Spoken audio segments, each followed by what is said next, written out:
Belmo is back. After winning the PBA World Championship in March, Jason Belmonte is ready to resume his Storm World Series of bowling. Today, the Australian superstar faces former Player of the Year EJ Tackett, two-time major champion Anthony Simonson, and up-and-comer Brad Miller, as Belmo seeks to defend his title in the PBA Chameleon Championship.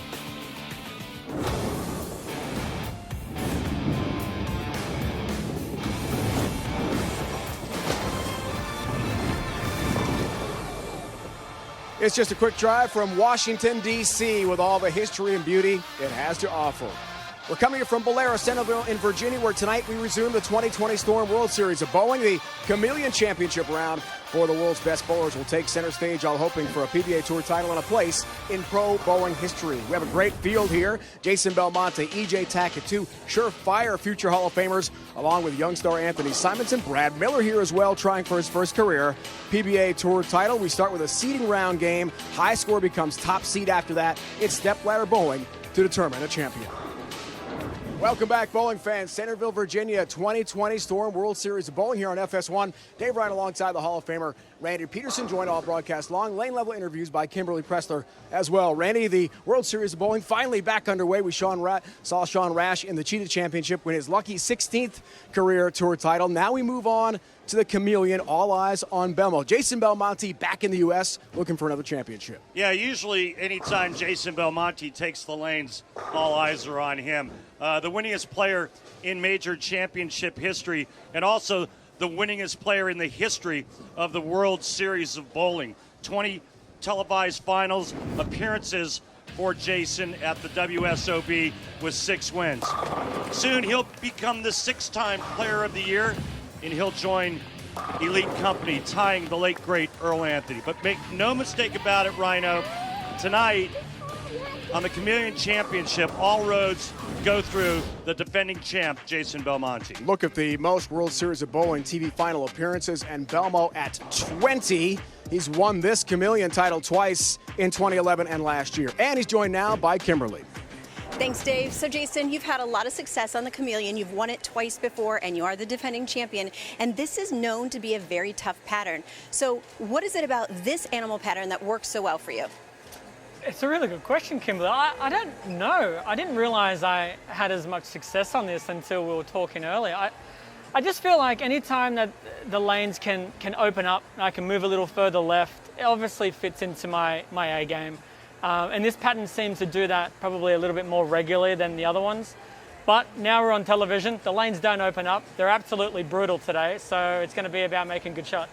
All right. Thank you for your time. No worries. Thank you. Well, what makes this 39-foot pattern so tough is it's extremely dry in the middle part of the lane and very oily to the outside part of the lane. And so what the players are going to do is they're really going to try to take bowling balls that don't hook very much, and they're going to try to go as straight as they can around second arrow. And hopefully something develops as the players tend to play in the same part of the lane. Hopefully they can break that part down, create some friction to throw into. All right, RP, here we go. Seeding round. All four looking for a top score and the top seed. A 13-time PBA Tour champion with 2 major titles, the 2016 PBA Player of the Year, EJ Tackett. And coming off of his second place finish at the Cheetah Championship, EJ is 5th in earnings and 3rd in average this season, but still looking for his first win this year.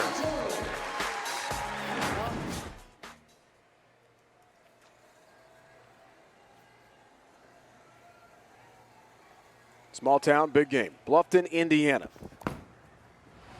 EJ Tackett starts his day in the seeding round with a 10-pin.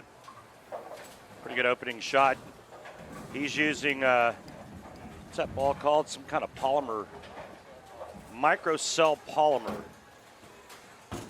We saw him use it in the Cheetah.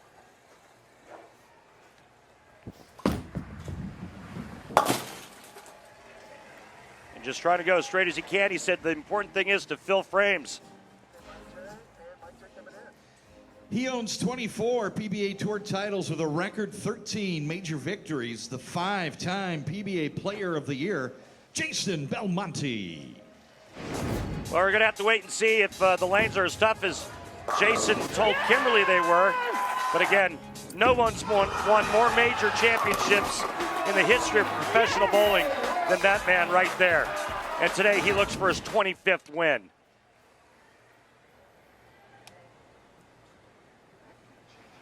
What a career for Belmo. And great to see him back in the U.S. Bowling on TV again. His day starts 4-pin. You can see the blue tracer on that right lane going right over second arrow. Jason Belmonte comes in just a pinch high, leaving the 4-pin. Right on top of it. Spares are going to be at a premium, and it's all about filling frames and avoiding the opens. 4-pin, no worries there. The 24 career titles, 11th all-time PBA Tour history. But the majors, he's number one. PBA Tour finish was second in the 2019 Roth-Holman Doubles Championship, Brad Miller. This 8-year pro is still looking for his first win, but to get it tonight, he'll have to beat the Mount Rushmore of bowling. If Brad wins the first place check, he will have earned every penny tonight.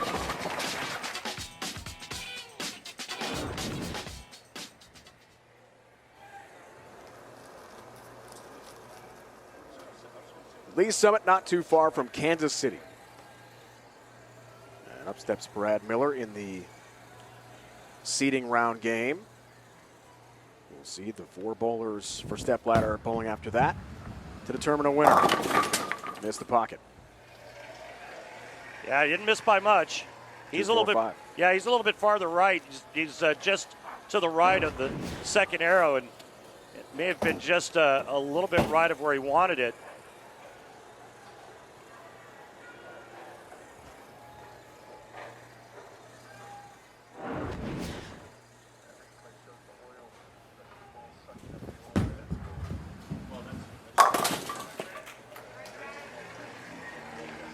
Two, 4, 5, no problem. A 7-time PBA Tour champion with 2 majors, the youngest ever with 2 major titles, Anthony Simonson. Hard to believe it that at age 23, Simonson already has Hall of Fame credentials. This season, he's 4th in earnings, and tonight looks for his 8th career win.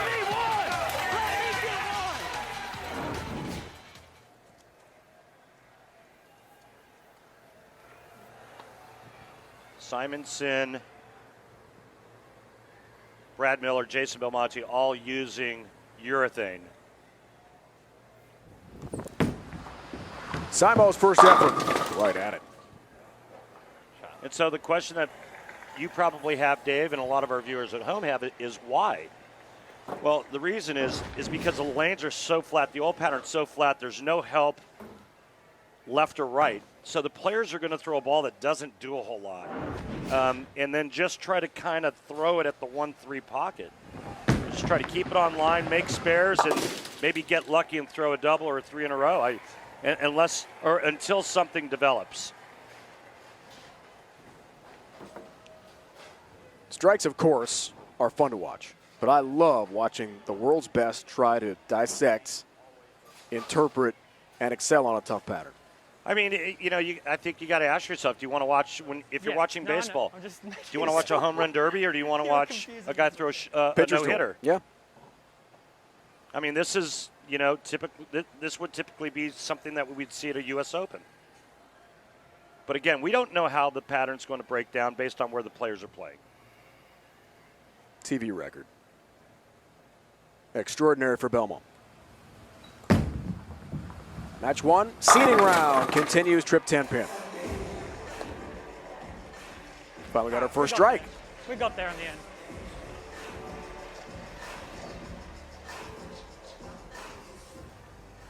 No one's harder on themselves than EJ Tackett. Disappointed runner-up, Cheetah Championship to Sean Rash. He told us a couple execution errors. Strikes here. Different oil pattern then. Immensely talented bowler, EJ Tackett. Well, Cheetah Championship, he was throwing it to the edge of the lane. In essence, the 1 board, the 1.5 board, and now he's throwing it straight up second arrow. I mean, you've got to be able to play all angles to be a superstar out on this tour. Simonson, wow. Almost 20 miles an hour right at that 1-3 pocket. That's pretty straight right there. Look at those numbers. Oh, yeah. Right at it. He's the farthest right, at least on that left lane.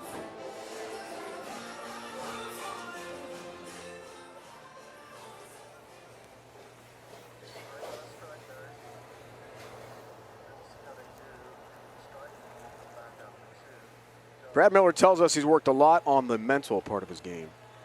And the time off during the COVID break. Feels physically he's as good as anyone out on the tour. But sometimes it takes that extra edge to win. 2-4 up. Almost the same lead.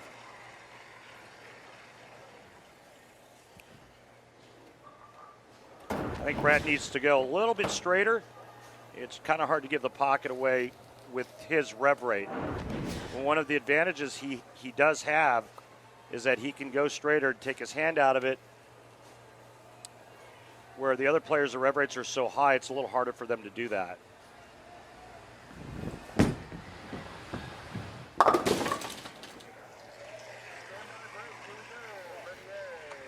Underway in our seeding round game here from the 2020 Storm World Series of Bowling Chameleon Championship. Stepladder determined when we return.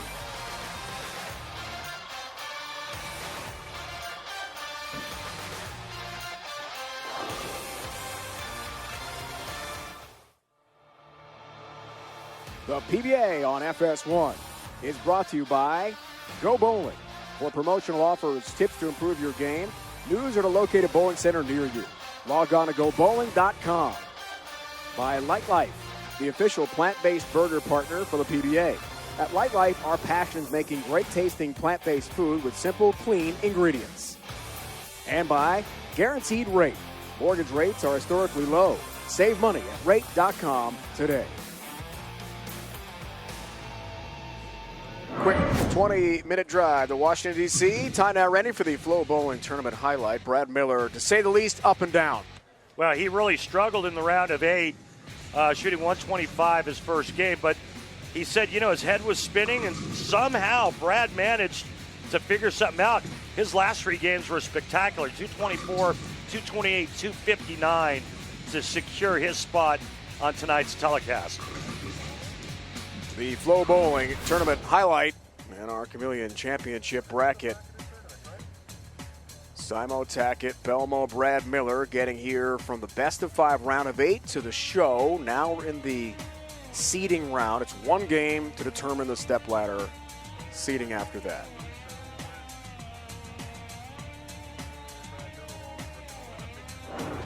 Moving ahead and looking back a little bit. Big 4, Brad Miller, Randy.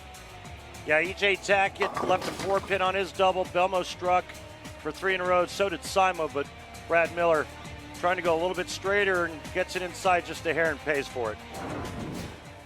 Move ahead now to the 5th frame of the seeding round. EJ Tackett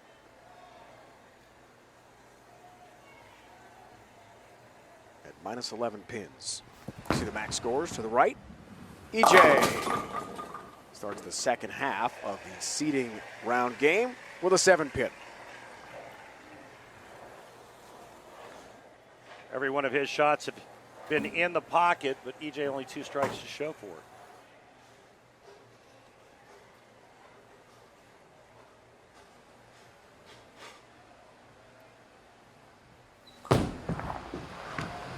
Back to Belmo, all 10 back.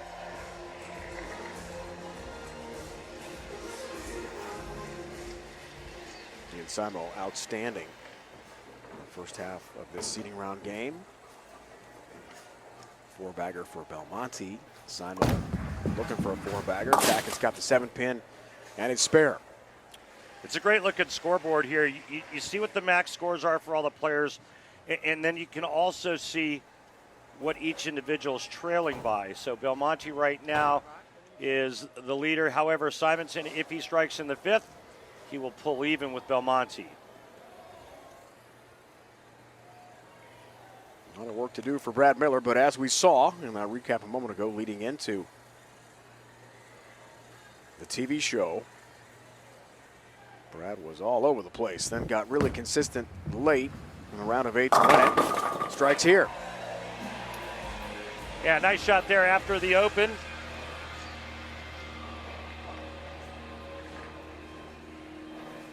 Miller's second strike of the seeding round game. Back to Simonson. As you can see, a dead heat with Belmo right now, heading into his 5th frame. Chance to even things up with Jason.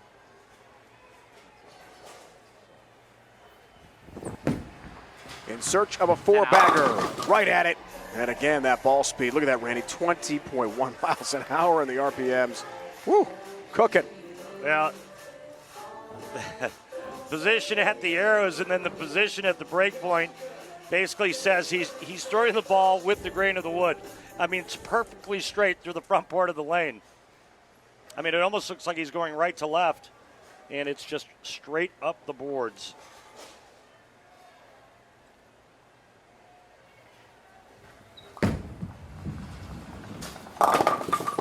Oh boy. 2-4-5-7 for Belmonte. And now that gives the rest of the pack a little breathing room.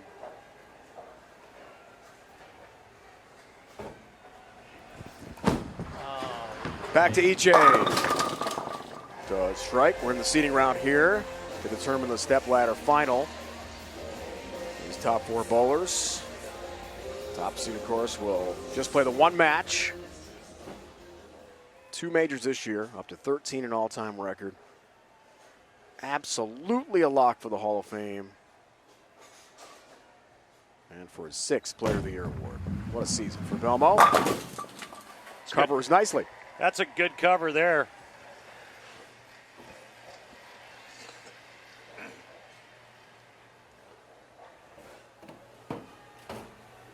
Talked about Brad doing a lot of work. Well, he actually went to Utah and spent time with his coach, Mike Jasnow, and they worked on his physical game, but they also spent a lot of time on mental stuff. They actually hiked 35 to 40 miles for the week. A lot of fresh air and exercise there in the beautiful mountains of Utah. Really helped decompress Brad and clear his head. So cool. 10 pin there. Mike sent you a text to break it all down. Pretty cool there. Yeah, we were talking last night, and he sent me a bunch of pretty interesting stuff. I like the hiking part. Yeah, you're a big hiker. I've become a big hiker. Yeah, I'm not a big hiker. I'm not what you I just love it. I'm not what you would call outdoorsy. You spent a lot of time on the golf course, though. Does that count? Sure. Okay. Simo, again, right at that 1-3 pocket, looking for a little help on the 7-pin, but no carom off the sidewall. And a single pin conversion coming up for him, which helps out Belmo's cause. Well, this is kind of a lousy break. That's a really good shot. He just shreds the rack and throws pins right by the 7. Strike streak over for Simonson with a 4-bagger. We talked about how tough this pattern was at the start, but early on, the bowlers were making it look not so terrible. The question is, will that hold up?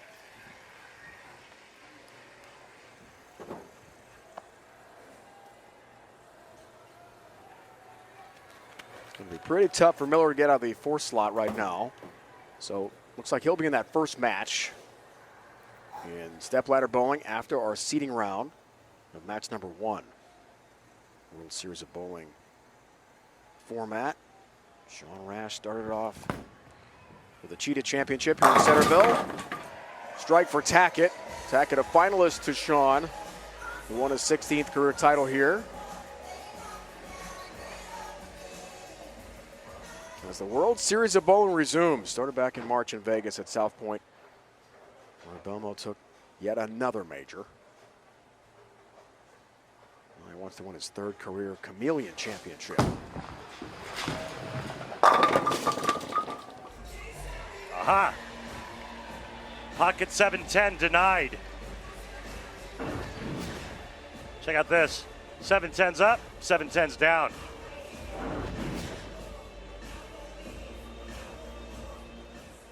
I actually think this format helps Brad Miller, whether he qualifies fourth or whatever seed he ends up being. I think he gets one game under his belt, and that helps him get comfortable.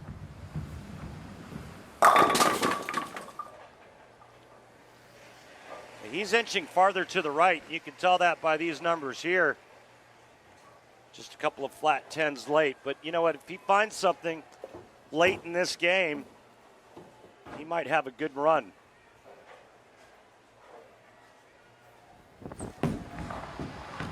Simonson, wow. I mean, directly at the head pin.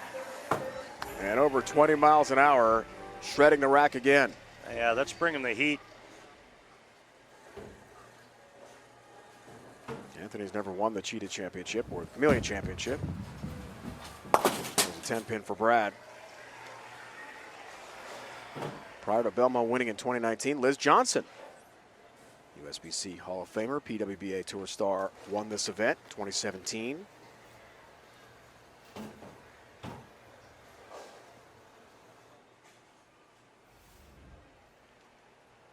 But as Commissioner Tom Clark reminded us, this is David versus Goliaths, plural. I like that note. Yeah. A lot of Goliaths out there. Brad Miller, the David. 2 pin for Belmonte.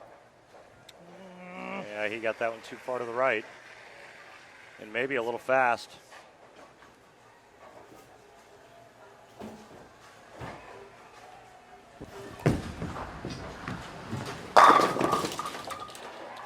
And a beautiful shot there by EJ Tackett. Let's not forget about him just yet. EJ struggled a bit in finals on TV of late. What do you think the reason is for that, Randy? I don't know. You know, in the Cheetah Championship, he never figured out the left lane, and that's what ended up costing him. He struck every ball in the right lane and couldn't find the left lane. And, you know, Sean Rash used 2 different balls. He used a stronger ball in that left lane that was tighter, and EJ used the same ball in both lanes and just kept trying to manipulate the bowling ball on that left lane. It never worked. But I think that if you really take a step back and think about it, it's tough to win on television. Remember 20 TV finals for Belmonte at the World Series of Bowling? He's only won 6 times. Okay, ball change now for Brad Miller. He's going to reactive resin. So he's going to basically test the waters here the last 3 frames for him. Yeah, now this time he goes to something a little stronger and kicks the 10 out. You like that move? We're going to find out in the next couple of shots that he throws, Dave. I like the fact that he made a change because what he was doing wasn't working. And so anytime you see a player do that, that's always a good sign, keeping his options open. Pretty much a dead heat with Tackett, Belmonte, and Simonson. Miller will be the 4th seed. Stepladder coming up at the Chameleon Championship. 10 pin. Well, Tackett only 1 back now, working on a double, but EJ now controls max score with 258. Anthony said he should have re-racked, get 2 per game. Were you a big re-rack guy? I did it for 2 reasons. One, if the pins were off spot, I would always take a re-rack. And 2, if I needed a second or 2 to get composed for the next shot.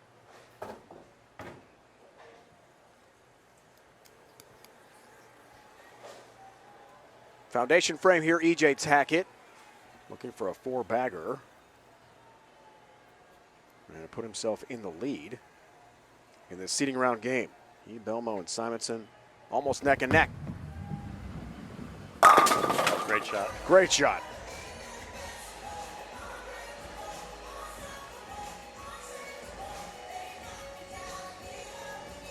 That's what bowlers want to hear, their strike zone.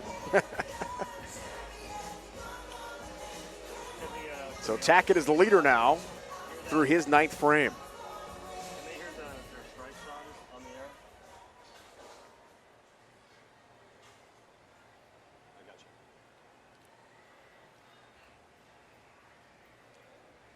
No, I would never do that. I was going to say Back to Belmo. get some more bass and go off the song.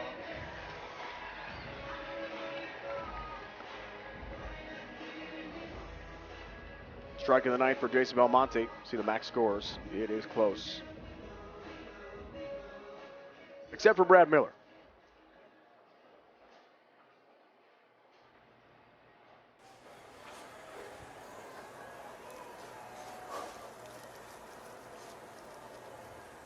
Can we say he just missed making the show of Scorpion?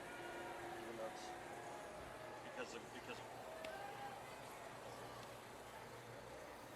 Brad Miller just missing out making the Scorpion finals, losing to BJ Moore in 5 games. Uh-oh. Yeah, just a little too far right. He knows it. 2-10. Experimenting a bit here at the end of this seeding round game. He knows he's going to be the 4th seed for sure.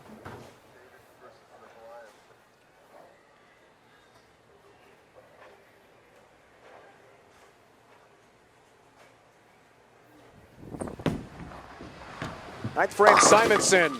That's a touch high, even with that direct path to the pocket, and the 6'10" stands for Anthony. Yeah, it was board left, or half the board left, and really straight up the gut and goes through the nose, but only leaving the 6'10". 2-10, good effort, Miller. Can't convert, 10 stands. Now 67 pins off the lead. Current leader is EJ Tackett. It's going to go right down to the last shot to determine stepladder bowling here at the Chameleon. Whoops. Uh-oh. Shocking chop. And an open frame for Simonson. Yeah, so if Belmonte goes spare strike and Simonson strikes out, they'll tie.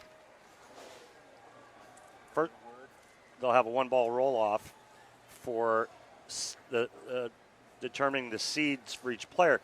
Belmonte strikes on this ball, he'll stay ahead of Simonson.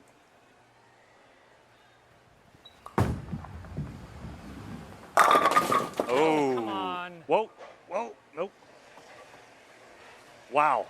Okay, so yeah, we have a possibility of a tie for that 2nd and 3rd seed, assuming that EJ Tackett is going to be the number 1. EJ Tackett. Oh, EJ. Hang on a Almost minute. had the big 4. EJ, Wait a EJ, minute. EJ. Instead, it's 4-6-7 up split when he was in the driver's seat to take the top seed.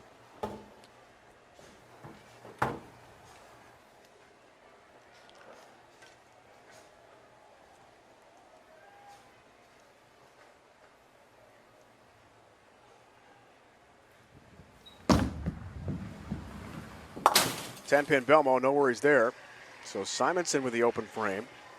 Now Tackett, his troubles. Oh. Great time. The number 1 seed is going to come down between Belmonte and Simonson unless Tackett converts the 4-6-7. Does not. 6 up. Open frame. And a frustrated EJ Tackett relinquishes the top seed. Door wide open. Belmonte strikes here for Simonson to get all 3, and then we'll have a roll-off for the number 1 seed.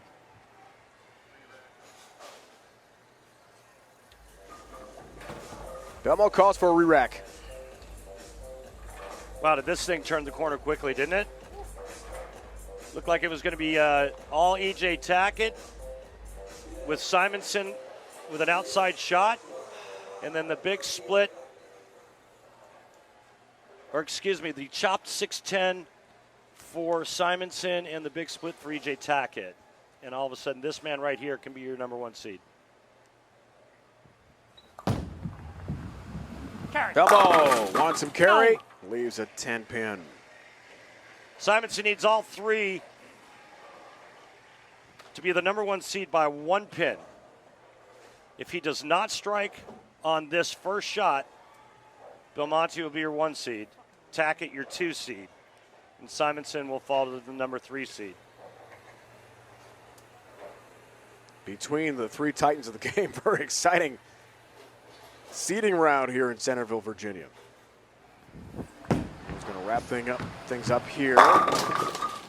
Thinking about his first matchup, he'll be up first as the 4 seed against whomever ends up number 3.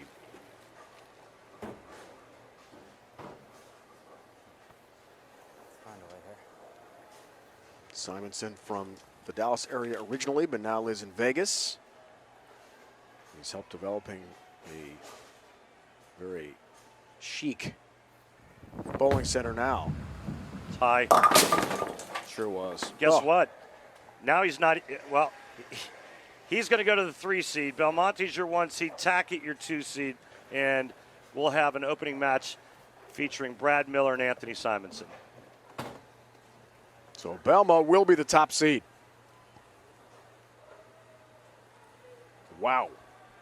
Well, we previewed it, Randy. Chameleon oil pattern, very challenging here in Centreville, Virginia. Bowlers struggle a bit at the start, midway point of the game, strike fest, and then at the end of the game, whoa, things really deteriorating as the lanes transition. Yeah, and I think if you ask the players when they started this game, do you like 220? I think they all would have taken it.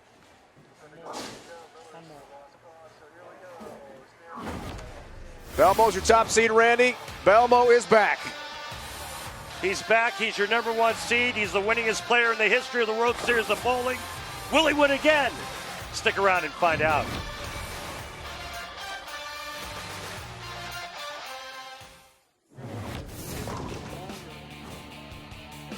PBA Chameleon Championship Storm World Series of Bowling here on FS1, and we have got our seating order: Belmonte, Tackett, Simonson, and Miller. The top 4 step-ladder bowling comes your way next. And Randy, we saw in the Cheetah Championship, Sean Rash, his 16th career PBA Tour title, took down EJ Tackett in the championship to begin our World Series action here in Centreville. Well, he climbed the ladder and he made so many ball choices and changes, and every one seemed to work out. EJ hung in there tough. He made the washout, then he made the 2-4-10 to keep it close. But Sean Rash tripped a couple of 2 pins in that title match that propelled him to victory. I don't care how it happened, but it just did! Yeah! And that means Sean Rash is top 8 for the upcoming PBA playoffs as well. Randy, let's look back at the seeding round. That was wild, back and forth. And in the end, Jason Belmonte's the top seed, but it wasn't easy. Yeah, I mean, with 3 frames to go, we were kind of counting Belmonte out. He was actually behind Tackett and Simonson at the time. And then it was open frame, and next thing you know, Belmonte's your number 1 seed. PBA playoffs, the points, top 24.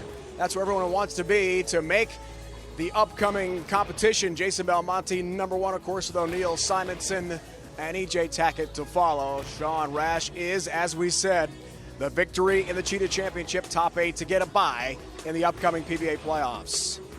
The points all the way to number 24, and you can see them starting this Saturday on Fox at 8 Eastern. We can't wait to bring you the 2020 PBA playoffs on Fox. Randy, it's going to be fun to watch that one. Prime time Yeah, on Big it's going Fox, to be awesome. 8 Eastern. Some big names that just barely missed out of the top 24. One that really stands out, Wes Malott. When we come back, first match, Chameleon Championship, step-ladder bowling, the 4 seed Brad Miller trying for his first career PBA Tour title against young star, the 2-hander from Texas, Anthony Simonson.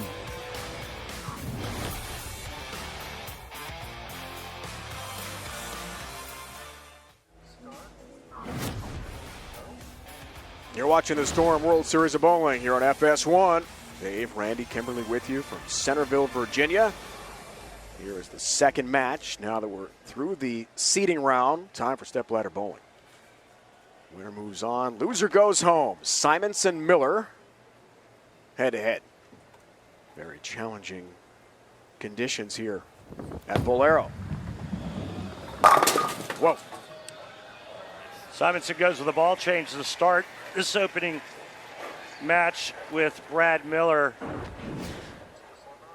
So now he's into reactive resin. And that looks like it just hit a sheet of ice. I told you at the top of the show about this oil pattern, very slick to the outside. 1, 2, 4, right down the line here for Simonson. Oh, my. He didn't like it, but he covers it.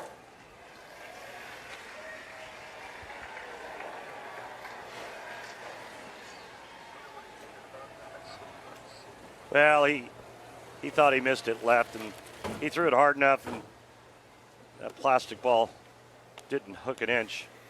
As you see what Brad Miller did in round of 16, and we talked about the round of 8. He's going back to urethane. Interesting. So Simonson, the high rev guy, goes to reactive resin, and Brad Miller with a little less revs, a little less power, he goes back to the weaker ball.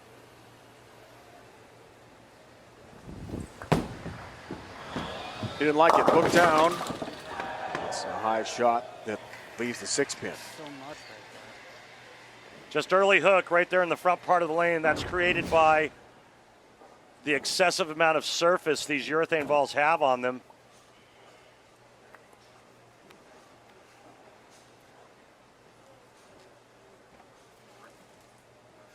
He's disappointed. Missed the 1-3 pocket. We talked about all the work he did with his coach in Utah. Jazz now. And he whiffs. Oh boy.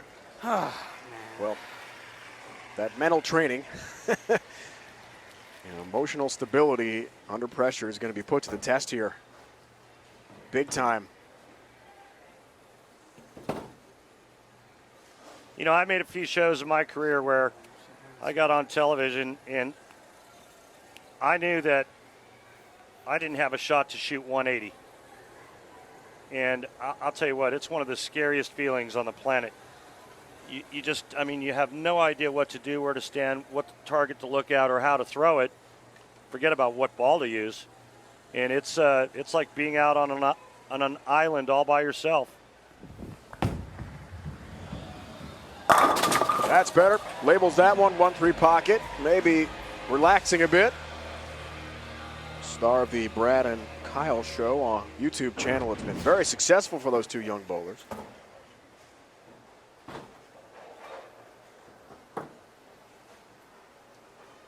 Now, a good shot here. Now, the question is, can Brad duplicate that more than once and see about maybe stringing some strikes together? Simo to get here. Wow. And, listen to the ball on pins there, Randy. And I believe that's another ball. So, different ball on the right lane. I don't know if he's going to use the same one on the left lane.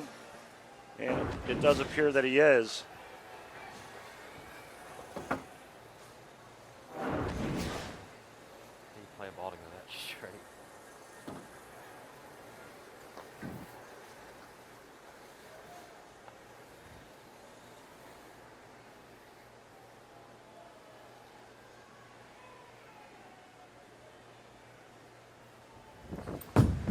Simonson to go up by 21 pins. Left lane, not so much. 6-pin stands. That wasn't that bad of a shot, though, and so that's going to give him a really nice read for the next time he's up on that left lane.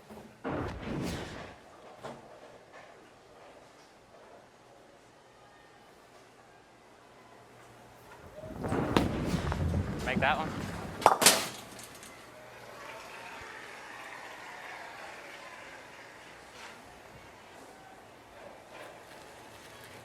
Simonson, a busy guys we talked about in Vegas, getting the new bowling center going, handling the bowling operations part. He really told us the other day, just loves the business aspect of bowling, something he never thought about. He was a young guy still, but maybe a future in that as well.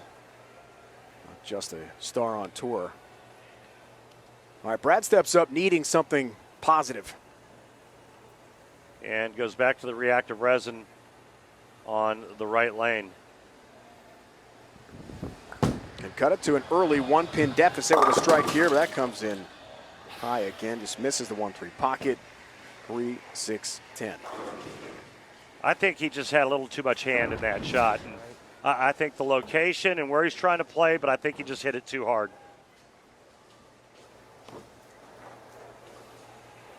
But obviously does not have a very good picture in terms of what to do on this oil pattern. I like to keep the mask on. Bowlers have the option on the approach to take it off if they want, but safety first here on the tour. Covers nicely back to Kimberly.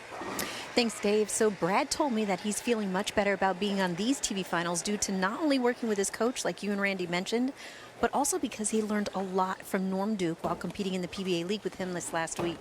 He said watching how Norm handles tough situations helped give him a complete shift in his mental approach because Norm doesn't take things too serious, which is exactly what Brad hopes to do today. Kimberly, this will be a challenging spot as you see the arsenal for Brad. Well, he's phase 2 on the right lane, and then he's, I believe it's a pitch black on the left lane. Max scores. Taking a lot from Mike Jasnow, and of course the great Norm Duke, as Kimberly talked about. Left lane, Miller. 7-pin stance. Well, he's close on the left lane. He's got a good idea of what to do on the left lane. I'm not so sure about the right lane.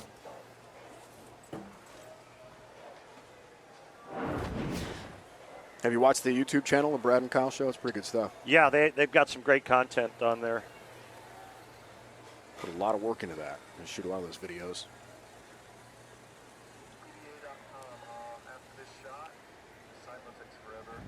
Very popular, to be sure. 7-pin.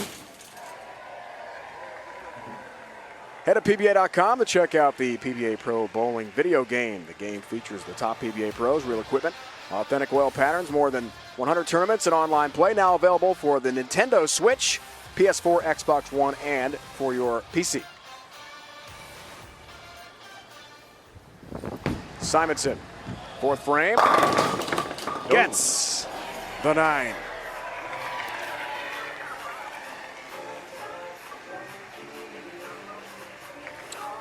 All right, let's see what he does on the left lane.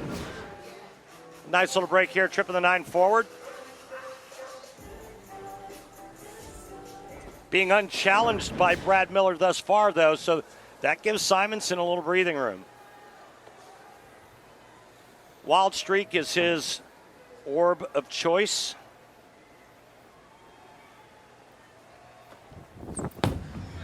Left lane. Wow. Off the mark. Yeah, I mean, it looked like all he tried to do was throw that one a little bit harder, and you could see it right there at 21.3 miles an hour is probably the fastest shot he's thrown all night.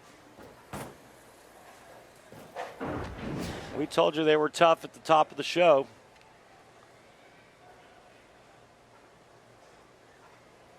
You got to remember that this man right here, or this young man right here, is one of the best at manipulating a bowling ball. And you and I have witnessed both sides where literally he can curve it like a right-hander, and he can also curve it like a left-hander. In a televised competition. It was amazing to watch that. And then Jupiter, Florida. Right? I mean, talk about talent. And then everything in between. Became the only left-hander at the PBA Summer Clash in Jupiter, Florida. He was up by 12. Second match, but first in our Stepladder bowling at the Chameleon Championship. All part of the Storm World Series of Bowling here in Centreville, Virginia. With his best buddy, Kyle Sherman.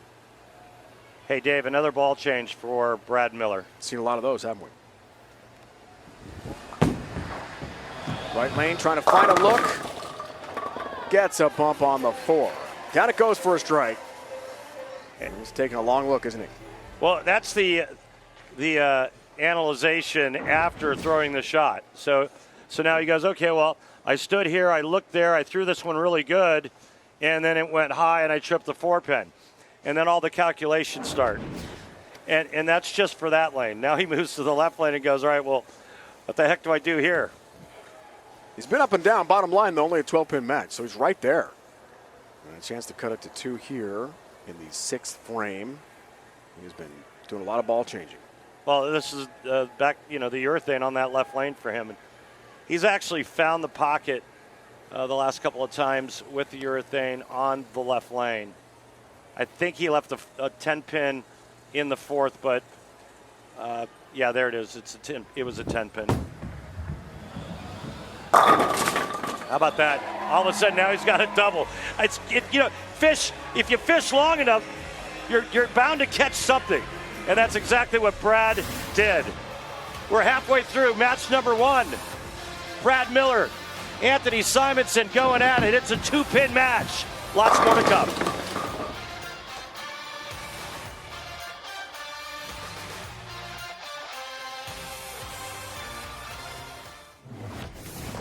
You're watching the Storm World Series of Bowling here on FS1, the Lincoln Memorial at night. Great view from the World War II Memorial over the reflecting pond. Spectacular history, scenery, only a short 20-minute drive from where we are here in Centreville, Virginia, suburban DC. The world's best bowlers converging on Centreville for the Storm World Series of Bowling.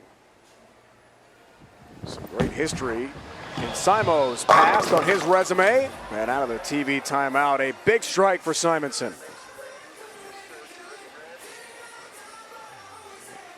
We're going to take a look at Anthony Simonson, his 2nd and 4th frame after he made the ball change. Red is the 2nd frame and blue the 4th frame.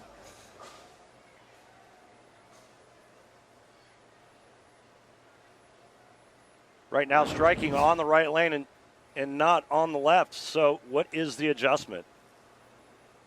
Remember the last time he threw it about 21.5 miles an hour on this left lane and left the 2-8. 2-pin match, left lane. Whoa. Yeah. Bad shot. 1-2-4. Guess who's back in this match? Brad Miller. Hanging around.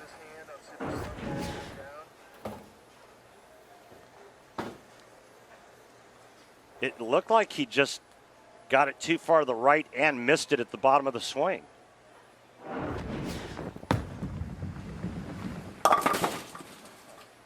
And now your new leader, Brad Miller. Wow, 4-pin up, open frame, 10-pin lead for Miller on the bench. Yeah. One bad frame is all it took, and it was right here. Whiffs the head pin and then chops the 1-2-4. So Miller can go up 20 here, Randy.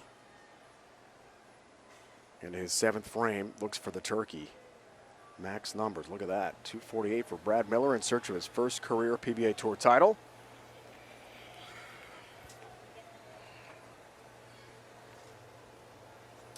Started this match with an open. Looked like he was struggling based on his performance in the seeding round, and he's found a look. Now can he finish the match?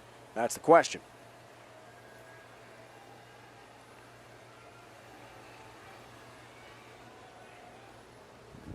Big shot, 7th frame. No. I have no idea. He doesn't know. 6-4-6. Wow.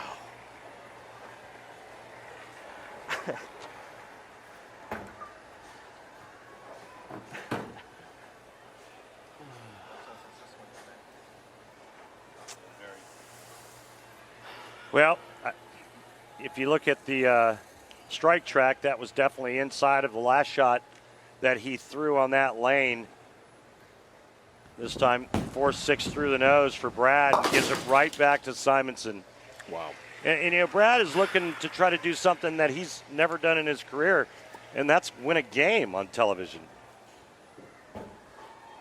He was temporarily the driver's seat, but he's giving it right back to one of the best in the world in Anthony Simonson, who rarely makes mistakes the way he did with his open frame twice.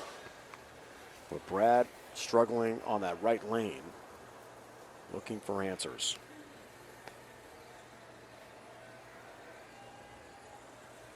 He struck twice on the left so far to 3 tries. A big shot, Brad Miller.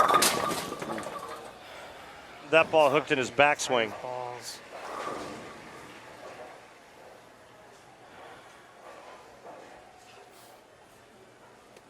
3-6-10. And again, just how difficult this oil pattern is. That ball hit the lane and checked like it hit a puddle of tar and then goes right through the nose. Anytime you see a player shaking his head, putting his hands up like that, giving the surrender sign, you know they're hard. You got to fight through it. You just got to find a way. You got to grind it out. Cover your spares. Ask Anthony Simonson about that missed spare in the 7th. He'll tell you, yeah, man, you just can't do that because you never know when you're going to be able to throw a double or a 3-bagger. Emblematic of the whole day, really, Randy. We saw that in the seeding round where it went back and forth. Looked like we had a clear picture, and then it changed. 21st last year at the World Series of Bowling in suburban Detroit. Here we're just outside D.C. At Bowlero, Simonson again in control and gets a little help as well on the 9. Down it goes for a huge strike. 7 and the 9 were up. Watch this. Yeah, 7-9 last to go, but nonetheless, it's a strike in the 8th for Simonson. Now, left lane, Simonson, 0-for. Has not struck on this left lane.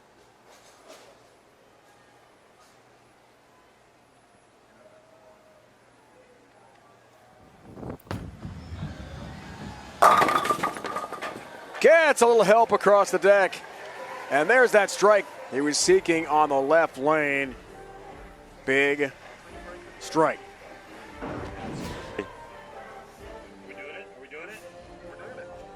Talk about a great break. This is pretty clean. Messenger comes flying across, slaps the 10 in the face, says, get out of my way. Sweet, clean break. Clean break of the game brought to you by Light Life. Light Life is the official plant-based burger partner for the PBA. At Light Life, our passion is making great tasting plant-based food with simple, clean ingredients. Foundation frame for Miller. Right lane works on a spare, crunches all 10 into the pit. Hoping to put some pressure on Anthony Simonson in the 10th. In a back and forth match.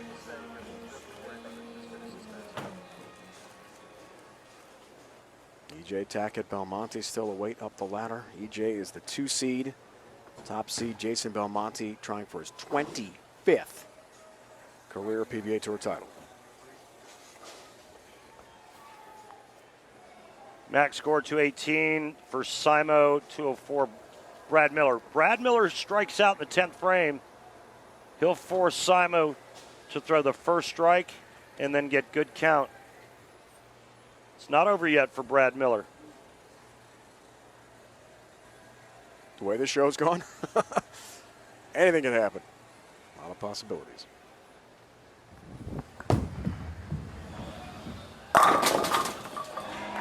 Yeah, he liked it as soon as he let go, but he popped up out of his slide.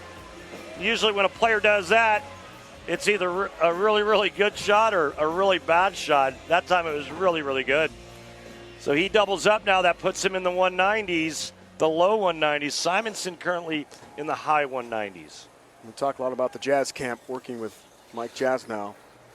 Mike told Brad, look, my first career PBA Tour title was against none other than Walter Ray Williams Jr.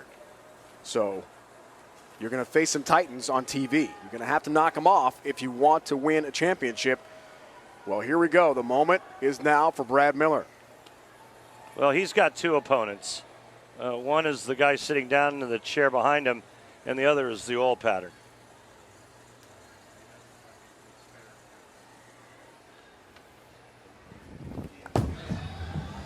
Left lane, Miller. Yes. Big strike again. All right, well, that basically forces Simonson to throw a first strike in the 10th. The last couple of shots on that right lane for Simo, it's gone pretty high flush. I like the jump and the hop out of his finish there.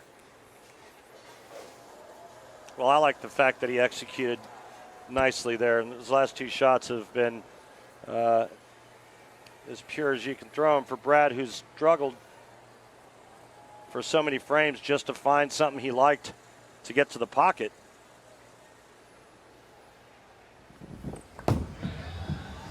Phil shot 10 frame, 10 pin.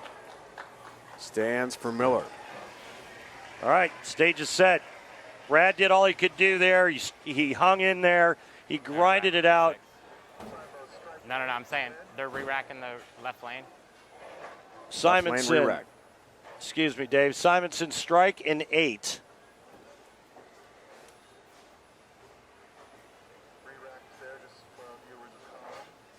One re-rack remaining. Seeing his name in the scorebug there. Down by 5 pins. Strike in 8. He'll advance to take on Tackett. Stepladder finals here in Centreville, Virginia.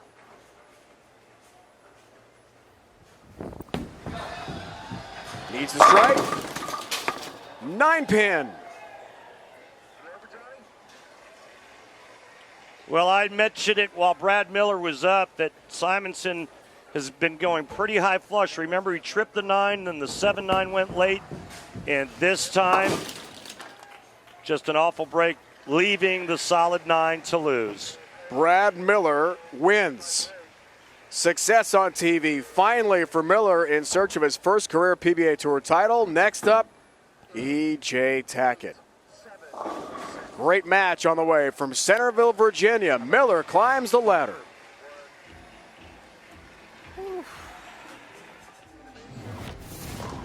It's the Storm World Series of Bowling here on FS1. And the on-lane graphics you see tonight, including the ball tracer, are courtesy of Clutch Bowling. Great job by Jeffrey and his crew. Kendall updating the bracket. You can see Belmonte, your #1 seed by virtue of his 225 game. Brad Miller sneaks out his first win on television over Anthony Simonson. And now his reward, he gets EJ Tackett. Hey, Petey, just a heads up. As soon as he lets go, then I'm going to go to him, all right? Through a 203 to Simo's 197. After Brad had a 171 in the seeding round game. These are tough conditions, Randy. We knew that from the very beginning. You previewed it with the viewers that this is going to be a grind and a challenge on these very difficult lane conditions. Tackett Miller match underway. Hey, Jim Callahan, after all of the adjustments that Brad Miller went through in that last game, how confident do you think he is now after getting his very first win on television? I think that second shot in the 10th is huge, Rand. He threw the double. You know, it's the first 200 game that he bowled, and you know, in between when we were talking, I think I think he's got 230 in him right here. I don't know if that's enough, but he's got a lot more confidence, and his process is good, and I believe that, you know, he has a really good chance here. Thank you, Jim. Yes, sir.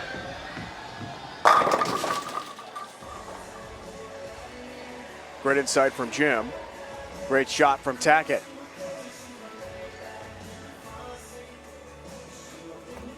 Well, let's see how EJ handles this pair. Looks like he's using the same ball on both lanes. A late collapse in the seeding round for 223 behind Belmonte's 225. His road to the finals. Karsten Hanson, a participant from Denmark in the World Series of Bowling this year. We'll see him in the Scorpion Championship. Looking forward to that. He's trying for his first career PBA Tour title. Well, he actually won the Lucky Larson, which counted as a PBA title. EJ Tackett starts with a double. Good start for him. Apply a little pressure to Brad Miller. Yeah, I was with you on that too, Dave. I was like, this guy's never won before. And then someone told me that this morning that he won the Lucky Larson. Right. We got some bad info on our Yeah, paper. and we'll get that straightened out. I should have wrote that down on your info packet. That's okay. my fault. A lot of bowlers, a lot of players, a lot of packets. That's my fault, Dave. Sorry about that. Lucky Larson is a tournament that they hold in Sweden. And Martin Larson, I think, is basically the chairperson of that event. And a lot of our players from the States fly over to compete. It's just a wonderful event. Miller, you bet. Thursday Night Football returns to Fox. Brady and the all-new Bucks look like the real deal as they meet Super Bowl 52 rival Nick Foles and the Bears on Fox, NFL Network, and streaming on Prime Video. So you're saying that Nick Foles is now taking over for Trubinsky? That's right. Top QB. Mitch is Chicago. out and Nick Foles is in. For now, yes. Okay. All right. Hey, did I tell you my Rams have a bye this Sunday? You have been talking about your Rams a lot this week. Yeah, they're playing the Giants.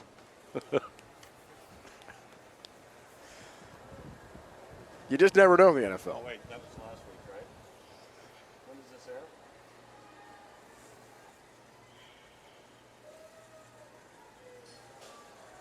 Active off the lanes, as we saw with Brad. Does this air?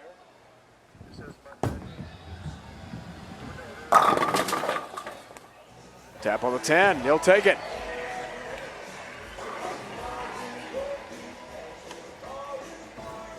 Well, I've said it before. Brad somehow found a way, hung in there, and now he's starting to get a little comfortable. And that's a nice kick save and a beauty on the 10.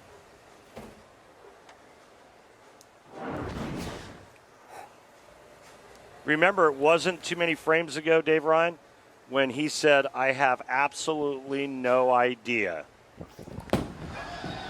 Tackett. Wow. 1-3 pocket. 60 feet to success as he blasts the shrapnel into the pit. That was impressive. EJ Tackett's pretty impressive.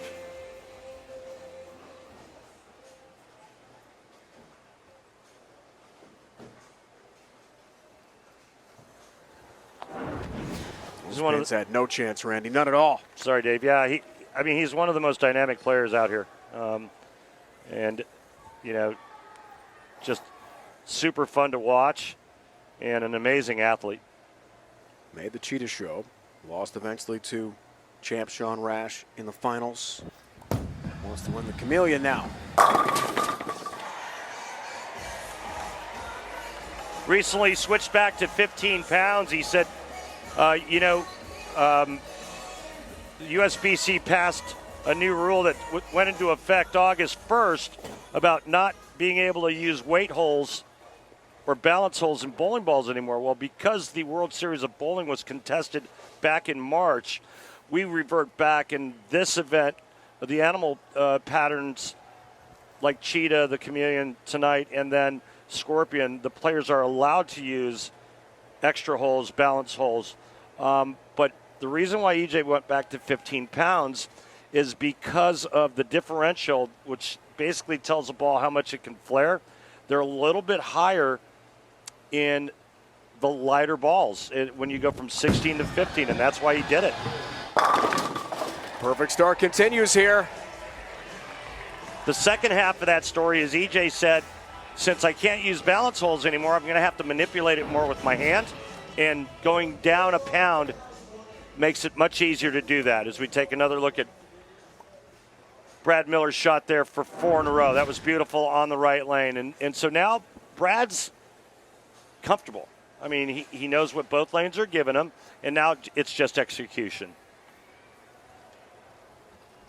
8th-year pro, 30 years old, from Lee's Summit, Missouri, as we talked about. And every time he comes on TV, a huge Kansas City Chiefs fan. His whole life, his family has had season tickets. Reduced capacity this year because of COVID-19, but Chiefs off to a great start. Well, they sure did get a lot more fun to watch when they got Patrick Mahomes. No doubt. Come on. Miller keeps us perfect as he strikes again. Front 5. Remember Brad's comment, I have no idea. Well, he can't say that anymore. He's got a really good idea now. And again, he just has to execute, make shots. And he knows it. Going against one of the best players out on this tour.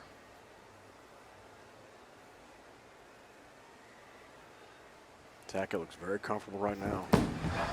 Trying to keep us perfect. Yes. Wow. Pretty convincing. Right at that 1-3 pocket, shreds the rack again. Almost 20 miles an hour. That ball's cooking down lane.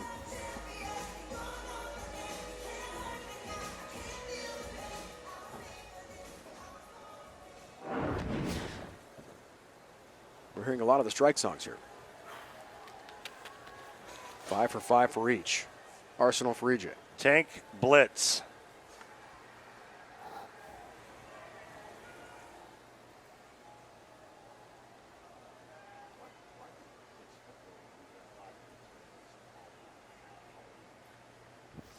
Left lane, looks for the front 6. Across the deck, somehow the scout misses the 10-pin.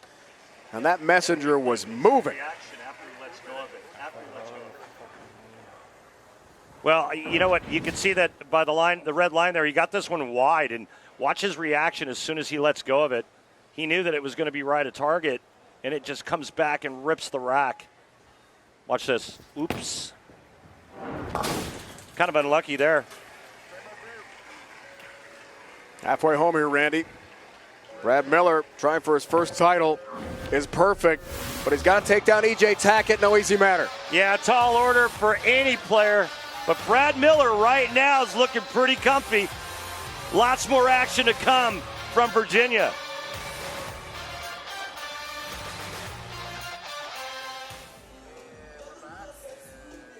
Great match here. Stepladder bowling from the Chameleon Championship. Perfect so far for Brad Miller in an attempt for his first career PBA Tour title. There have been 27, now 28 after this summer's 300 for Jacob Buttriff at the PBA Tour Finals. 28 televised 300 games. Miller trying to get halfway there. Before Jacob, it was Tommy Jones, Hall of Fame Classic, Arlington, Texas. 6 frame, yes! Halfway home for Miller. Can't tell you how many times I've seen this on tour in my almost 40 years of being out here. Guy just kind of struggles, gets someone allows him to hang around. Opponent makes a mistake, he capitalizes, and then all of a sudden he gets locked in. That's exactly what Brad Miller's done. But Dave, I mean, I don't want to jinx anything, but I'm not so sure I'd get carried away with the 300 game yet. Okay. I just want to bring it up. No, hey, it was a great comment, but if somebody bowls 300 on this oil pattern, I'll buy you dinner tonight. Really? Oh, my gosh. I'm going to go online and find the most expensive place close by. Come on, Brad.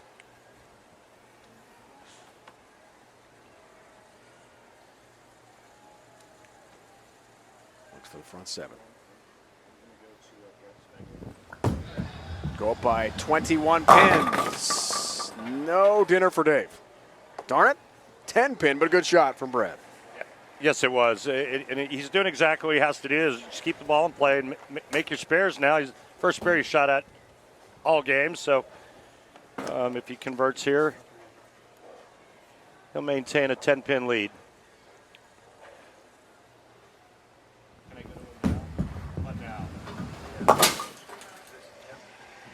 All right, Brett Spangler, tell us what EJ Tackett's strategy was coming into this game.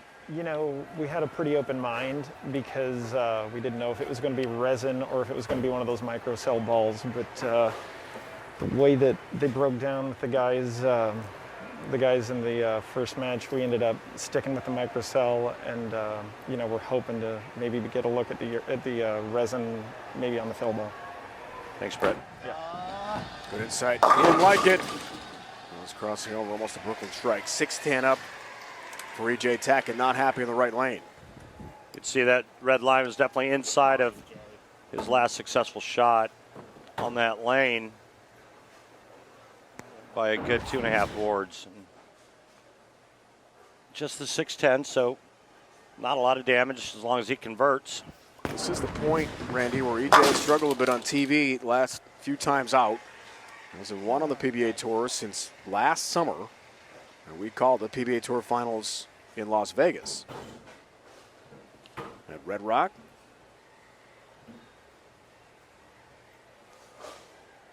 Well, I don't think anybody anticipated his opponent to start out with a front 6. And, you know, if EJ shoots 237, he would have won game one by 34 pins. So, I mean, this one's going to come down to the wire again. And same thing that happened in our first match with Brad Miller and Anthony Simonson.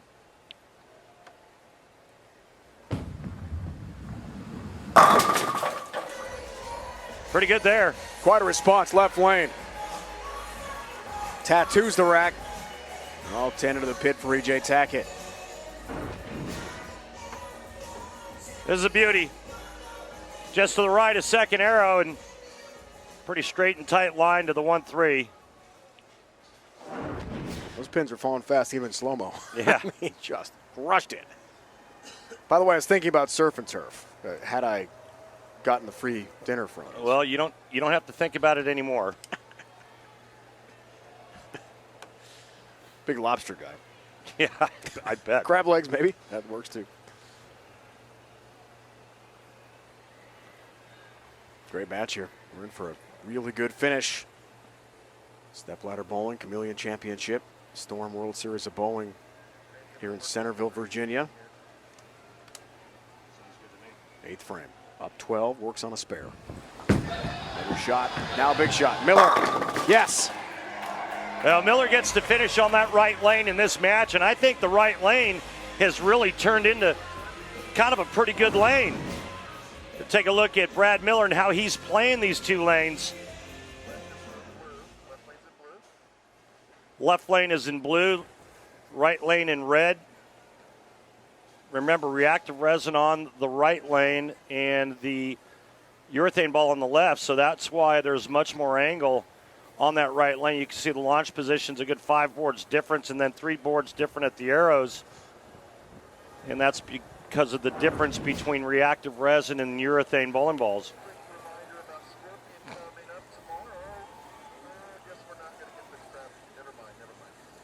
Big shot here for Brad Miller. 9th frame. Go up by 22. 2-4-5. Well, you can see that this was a pretty close shot in comparison with the blue line and the red line. I'm not sure if it was a release issue or not.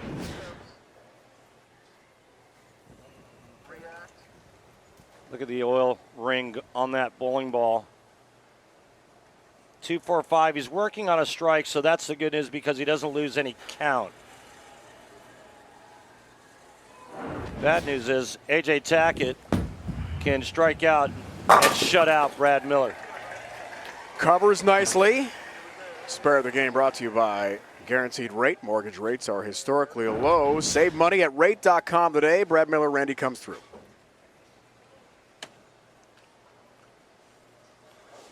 Yeah, it was a good time to convert. And like I said, he was working on a strike, so he didn't lose any count.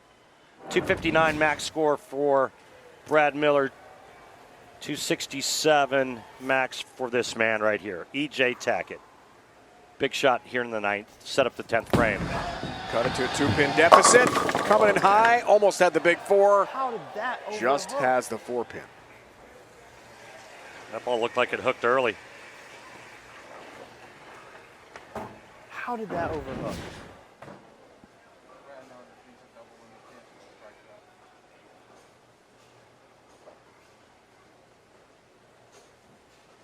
Well, he needs to cover this and then strike out. He'd force Brad Miller to strike and 9 spare or strike spare or 9 spare strike. Gosh, dang it. Frustration for EJ again. We've seen this story before, late in matches. Pretty close to what happened in the Cheetah Championship with eventual winner Sean Rash. Scorpion Championship coming your way 9 Eastern tomorrow here on FS1. Buttriff, Tang, BJ Moore, and Karsten Hanson. Jacob Buttriff, lone lefty, trying to get back in the winner's circle. It's the final event of the 2020 Storm World Series of Bowling. Can't wait for that one.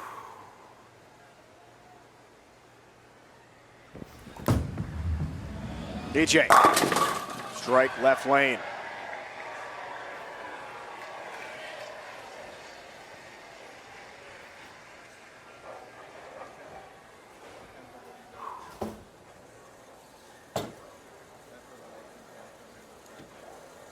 Jacob Buttriff in the Scorpion Show hasn't won in a long time. Same for EJ, more than a year now.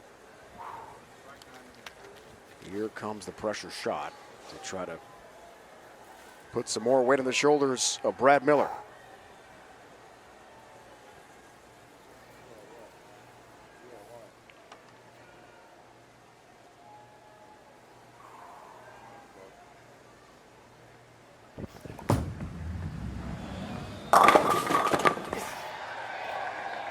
Big finish. Mr. Big Shot. Now he gives Brad Miller something to think about. And on a tricky oil pattern, that's the last thing you want, is something else to think about.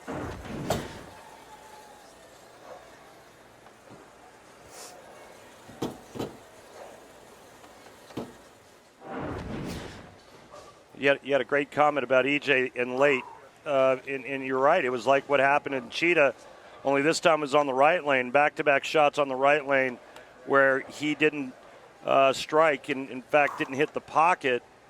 And we saw that on the Cheetah Championship telecast where he hit struggles on the left lane. Now EJ looking for as much count as he can get to force Brad Miller to show up in the 10th frame. Took a re-rack. Still has one officially in the match. Looking to finish in style and does. Strikes out. Here comes Miller with all the pressure in the world on his shoulders. Strike and a spare, or 9 spare strike.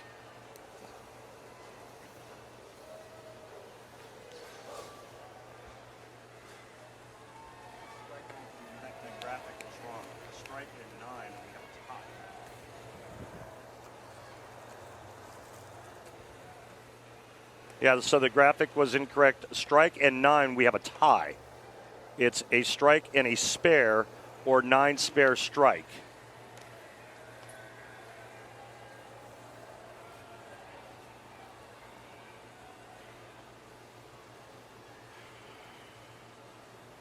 I stand corrected. Strike and 9. Miller wants this strike. 10 pin stands, gets 9.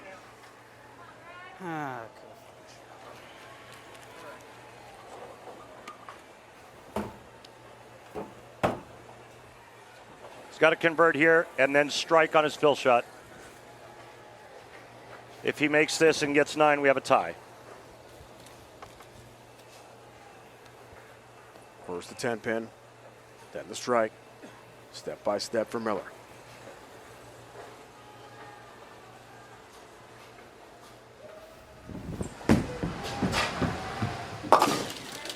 All right, good cover.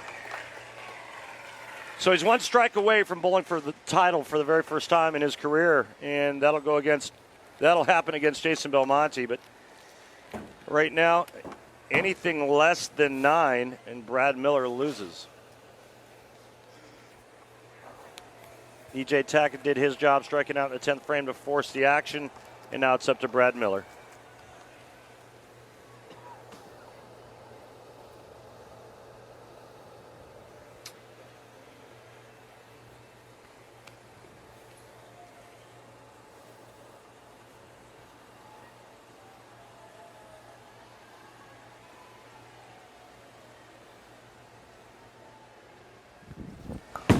A strike for the win from Miller. Yes! He got it! Trip 4. Yeah! Brad Miller beats EJ Tackett and climbs a ladder to the championship match to take on Jason Belmonte. Great bowling from Centreville here tonight.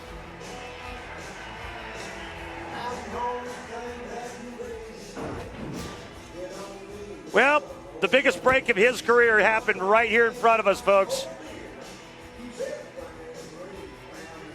Remember, he left that week 10, and then this time he made sure he got enough of it, and he did. The ball breaks loose. He trips the 4, and he goes on to the title match against Jason Belmonte. It's Brad versus Belmo coming up. Back to Kimberly. It's time now for Do You Know the Pros, sponsored by Go Bowling. So which PBA bowler is also a Tennessee Squire? Is it Tommy Jones, AJ Johnson, Wes Malott, or Josh Blanchard? We'll have the answer for you when we return from the break.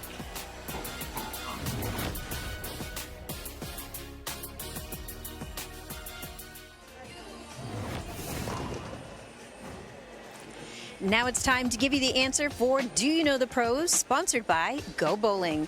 So which PBA bowler is also a Tennessee Squire? Is it Tommy Jones, AJ Johnson, Wes Malott, or Josh Blanchard? One thing that people may not know about me is I enjoy whiskey. I like different whiskeys, but my favorite is Jack Daniels, and I'm actually a Tennessee Squire. And it's a program that Jack Daniels runs through the distillery. Squires have their own room. They can go and taste stuff. And actually in the Squire room, I have a bowling ball, a signed bowling ball, and a picture from one of the shows that I've been on that gets put up in the room, that all the different members of Jack Daniels, the different Squires, get to see whenever they go into the room. That's awesome. Yeah, Who knew? I didn't know that at all. I don't know. I looked up Squire in the dictionary. It says a young nobleman acting as an attendant to a knight before becoming a knight himself. Different type of Squire.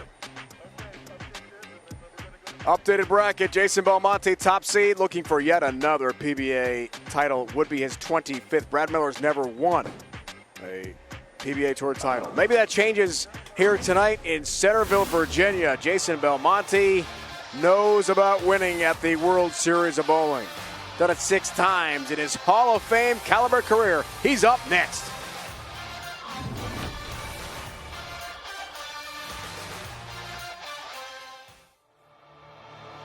The PBA on FS1 is brought to you by Go Bowling. For promotional offers, tips to improve your game, news at a located bowling center near you. Log on to gobowling.com. By Light Life, the official plant-based burger partner for the PBA.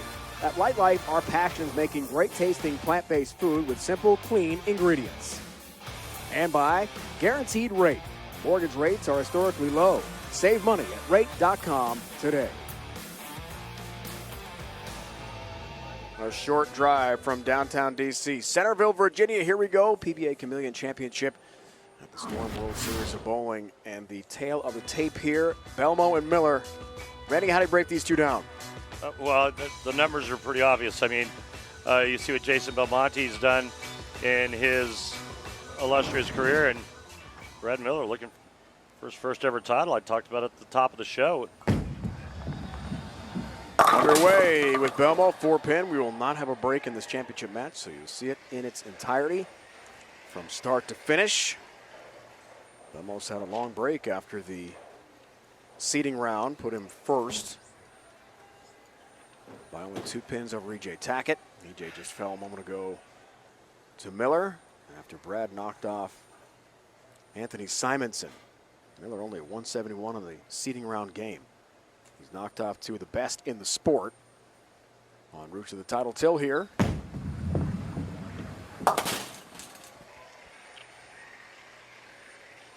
Miller was the number 15 seed after qualifying. Simonson was 16, so they barely got in. And you know, we talked about it throughout the telecast. Miller somehow found a way to get around Simonson, and then that 10th frame where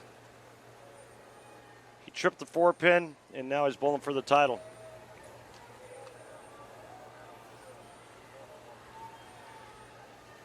I think of all the players, if you're Jason Belmonte, you'd want Brad Miller for the title. Whoa. 3, 4, 6, 7, 10. Difficult spare to pick up. A lot of wood out there.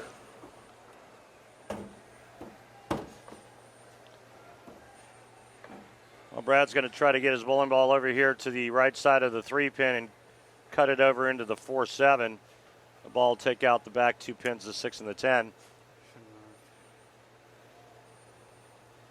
Not the start he wanted, to say the least, here in the championship match. After bowling so well against Simonson and Tackett. But as we talked about, big theme for Brad, the mental game he's worked on during the COVID break.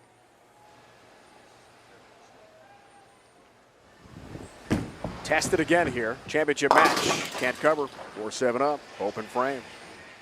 An opening for Belmonte. Well, he faced adversity before. Remember in the opening frame of his first match against Simonson, he left a 6-spin and missed it.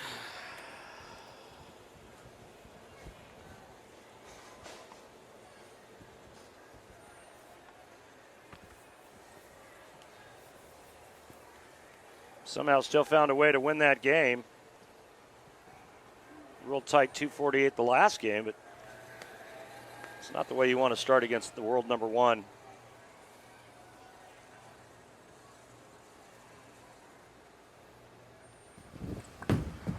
Left lane for Brad. That's a high shot. 3-6 up. Brad's best appearance in his career at the Chameleon had been 53rd.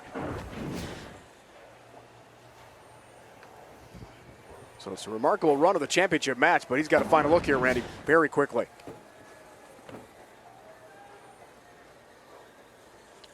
Well, Dave, I mean, he had a look. You know, he just shot 248. Yeah.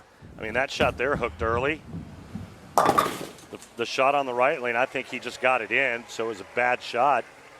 We're really not sure about what Jason Belmonte's ball reaction looks like either. We've only seen him throw one shot on the left lane. Fourth time Chameleon TV Finals, a 5-1 career record of this event. Won it in 2011, we talked about. Won it last year, Suburban Detroit. Was a runner-up to Scott Norton in the championship in 2012. There you see his road to the finals.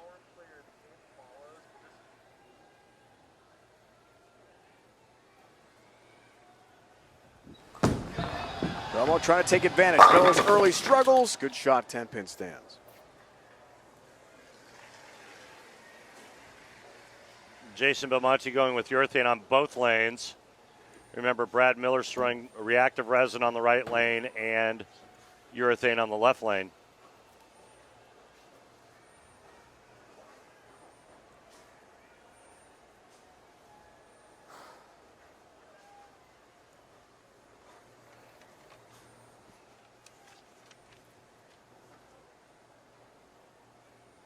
First TV appearance, Belmonte Miller head-to-head.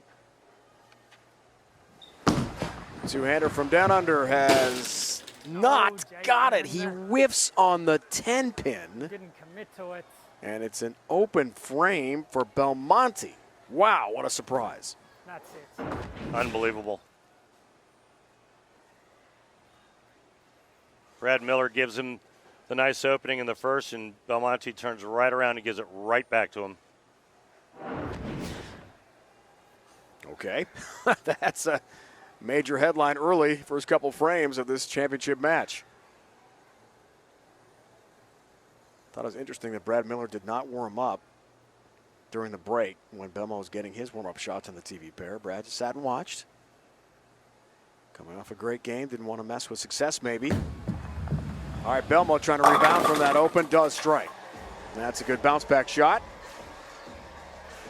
Brad Miller was purposely watching where Belmonte was playing, and while he was warming up prior to the start of this match, Brad wanted to know, all right, is he going to use reactive? Is he going to use urethane? Where is he going to be playing? And how's that going to affect my shot?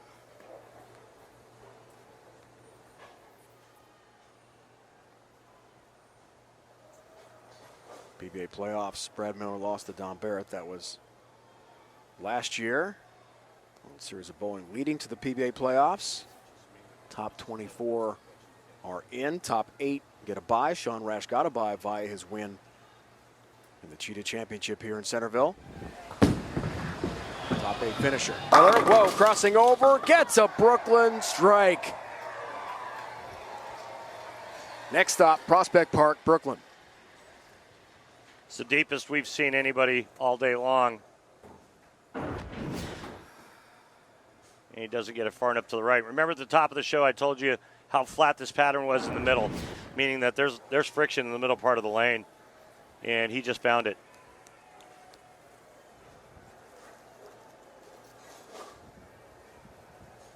Really nice part of the borough of Brooklyn. My parents are from Prospect Park. That's the reference there, in case you're wondering. Yeah, I would. Absolutely, that's great. So Brad Miller's making a ball change now on this left lane, using the same ball he used on the right lane.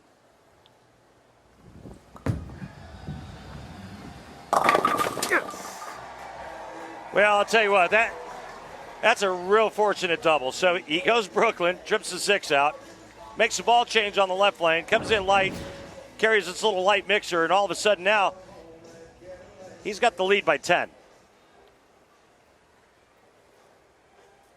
I don't know, Randy. It's early in this championship match, but the script is kind of playing out here. Right? Hollywood level stuff here. It's the way it's gone for Miller. I mean, this picture that's being painted with Brad Miller is just kind of it's kind of getting obvious.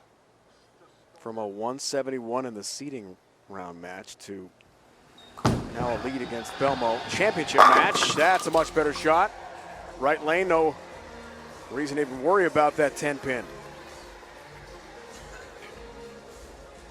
Let's take a look at tonight's Storm player of the game. It's Belmonte, Randy. Yeah, I mean, it's the father of the two-handed style. And, I mean, I've heard even Norm Duke say he's maybe the greatest that's ever thrown a bowling ball. Wow. And that's a lot coming from Norm. I mean, no disrespect to Walter Ray and Earl Anthony, but they've got more titles.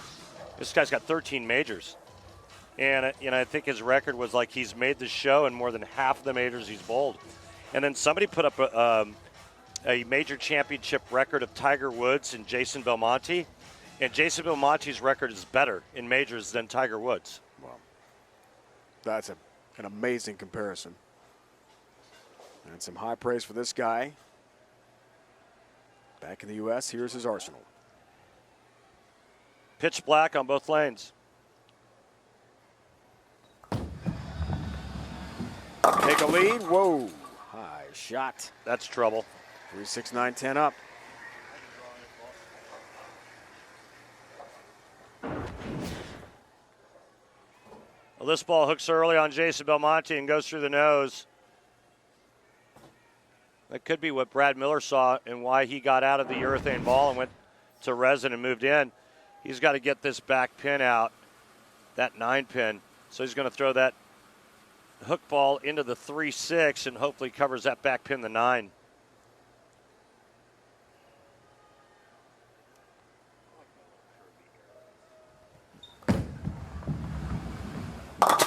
Does cover. Perfect. Stays clean. Big spare conversion. Yeah, perfectly. He does lose 6 pins in count, though. I'm sorry, 4 pins in count.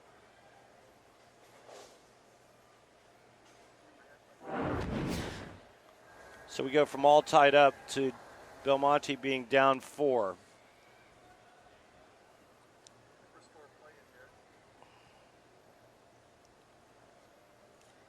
Millions of kids nationwide without their normal access to sports and play due to COVID-19. That's why Fox Sports has teamed up with Good Sports to restore play for kids and the community organizations that serve them through donations of brand new sports equipment. You can also help keep kids in the game by donating to restore play. Visit goodsports.org to learn more. Wow, good shot. 9-pin stands for Miller. Oh. You know, so sometimes the bowling gods get back at you. Remember the last shot on that lane, he went Brooklyn. And now he kind of pays for it because that was pretty much perfect. Ball goes right by the 9-pin. It's like a big, hey, thank you very little.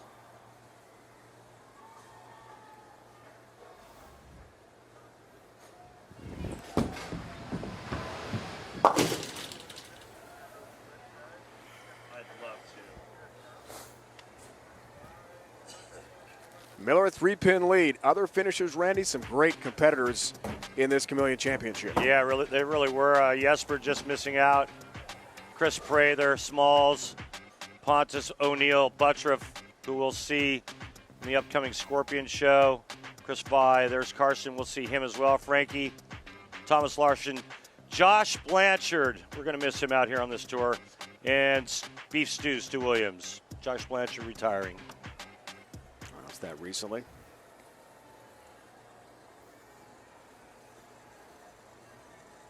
We are setting up for a tremendous finish here at the Chameleon Championship.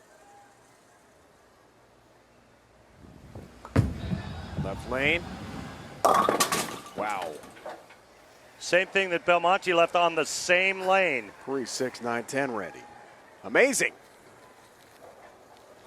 Could this be the deciding spare? The 3, 6, 9, 10. Belmonte covered his in the 5th. Now Miller leaves it. Same lane.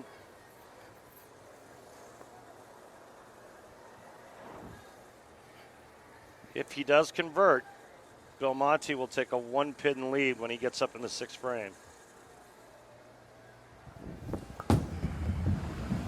Thought to cover. Can't do it.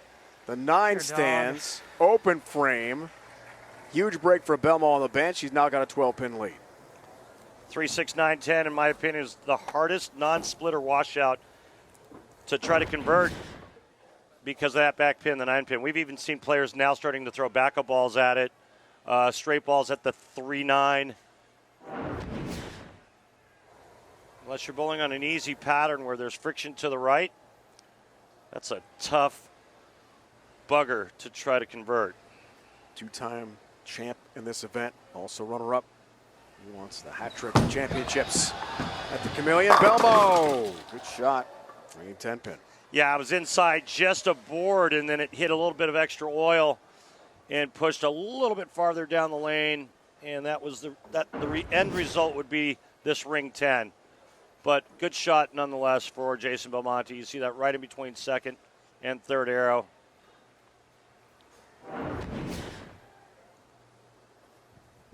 Already missed the 10-pin once on this right lane. Not a second time.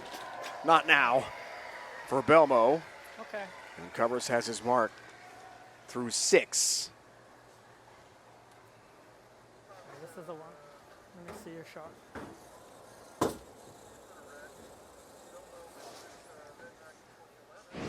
2011, the 2nd career win.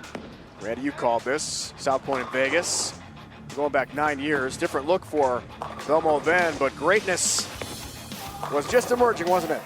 Yeah, I think it was the next season where he won his first Player of the Year title. And he did that against Sean Rash. That was quite a victory yell. Aussie, Aussie, Aussie. Oi, oi, oi. Oh, man, that was cool. All right, 11-pin lead for Jason Belmonte. This time he kicks the 10 out. Now, Brad Miller, you have anything left? He's worked so hard and come so far, and then misses the 3, 6, 9, 10, which is easy to do. Let's see how he rebounds.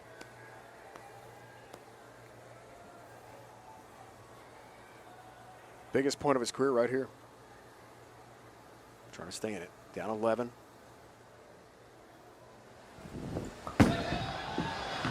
Seventh frame, strikes, and really delivers coming off the open. Good shot. Real good shot. Now see if he can double up.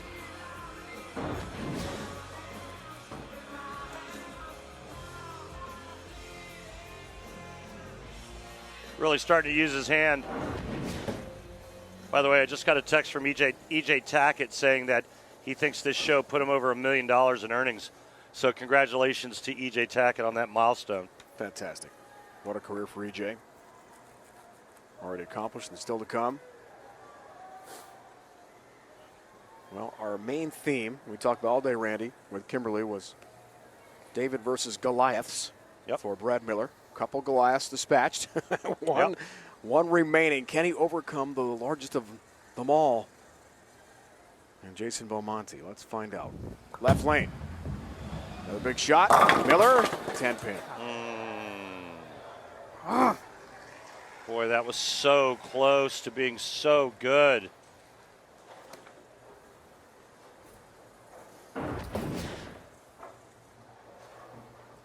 Brad's got a lot of tricks in terms of what he can do to the bowling ball and the way he can roll it. And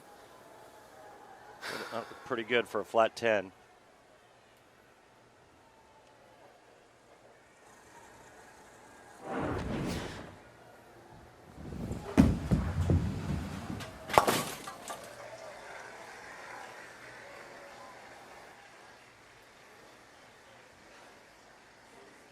Belmo steps up, 8th frame, up 11, chance to go up 21 pins here. He struck 3 times so far in this championship match, his only match because he was the top seed through the seeding round to begin this Chameleon show.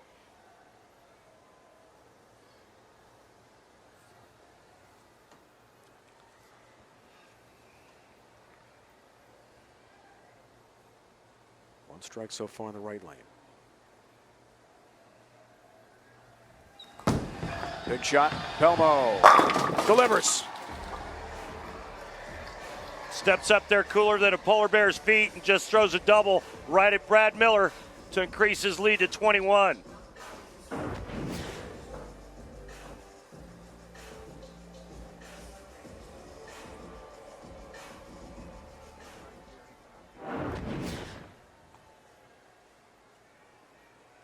Now his foundation frame, chance for a 31-pin lead.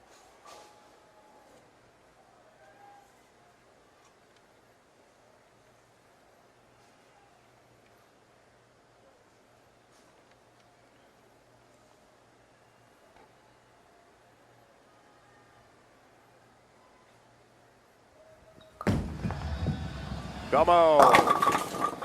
Yes! Rip 7, big shot. Get those hits. Up 31 pins.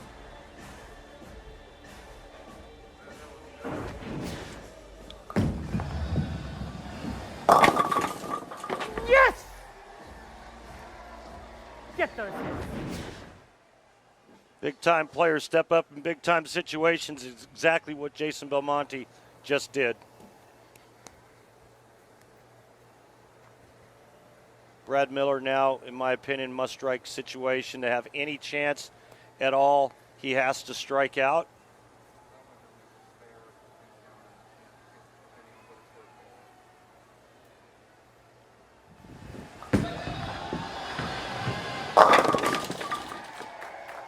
Win or lose, Brad Miller showed a lot of people today that he can play with the big boys, and he went the distance with the tour's biggest and best.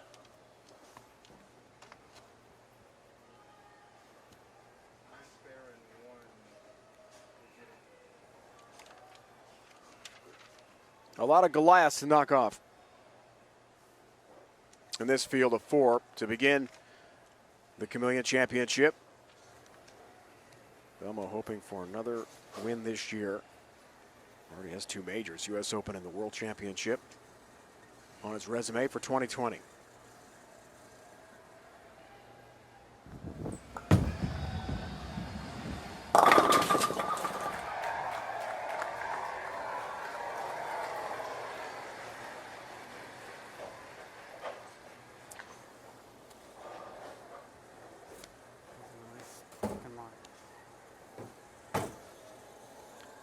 And remember, before COVID, when Belmo was struggling a little bit, getting to TV, but not winning. 3rd at the Players' Championship, 4th at the TOC, 4th in Jonesboro. But boy, did he turn the corner. U.S. Open, World Championship, then the long break, and now hoping for another title here tonight in Centreville, Virginia.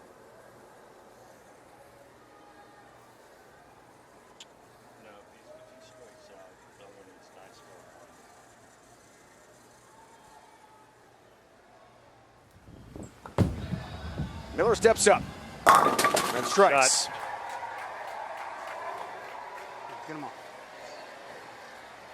Right now, Belmonte is at 213 with a mark. If Belmo were to go spare strike in the 10th, let's say he goes 9 spare strike, he'd shoot 212. Brad Miller is shooting 202. So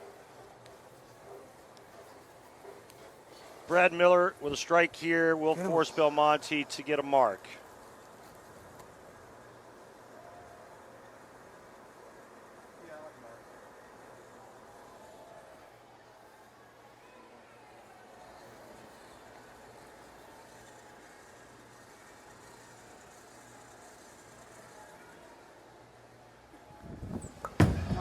Boy. He didn't like that. I'll take it. And he goes Brooklyn. And taps the 10 for a strike to finish at 202. Any mark will do for Belmonte. Remember, he missed a 10-pin in the second frame. Otherwise, this is already over. Just a mark for Belmonte. World's number one is going to step up to try to wrap it up.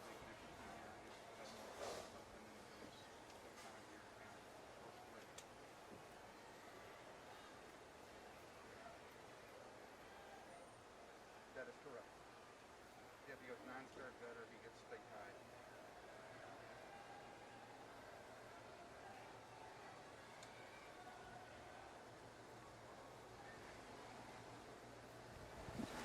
Belmonte looks for his 25th career title. He's got it. There's the strike. There's the championship here in Centreville. Jason Belmonte wins the Storm World Series of Bowling PBA Chameleon title.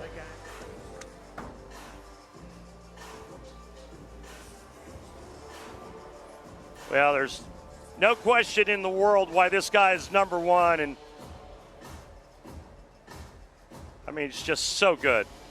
And he stepped up there and just absolutely cured that first shot in the 10th. Third Chameleon Championship for Belmonte. Another championship in 2020 en route to what should be his 6th Player of the Year honor. And 25 titles in his great bowling career. Hats off to Brad Miller. That man there, Jason Belmonte. Great finish, man. Really great finish. On that lane, Yeah. unbelievable shots, man. Nice job, man. Yes! Belmonte does it again, Randy. Yeah, well, this is the winning shot. I mean, he posted that one up beautifully, and there was no doubt. Look at those eyes. He knew it was perfect. To Kimberly with a happy winner. Jason, you said at the top of the show that these lanes were brutal, but you walked away with the win. So what was the key to you competing on these conditions? Yeah, look, both lanes broke down just so differently. It was quite difficult to get the ball to go through the pins the right way. I got a couple of hits, actually, that I was really lucky with. Brad's finish on that lane, it's hard to describe to you guys at home, like how little error, of room for error you have. So the way that he executed that 10th frame, I knew that I just got to give it my absolute best shot to get it going through the pins, and I threw the best shot I possibly could.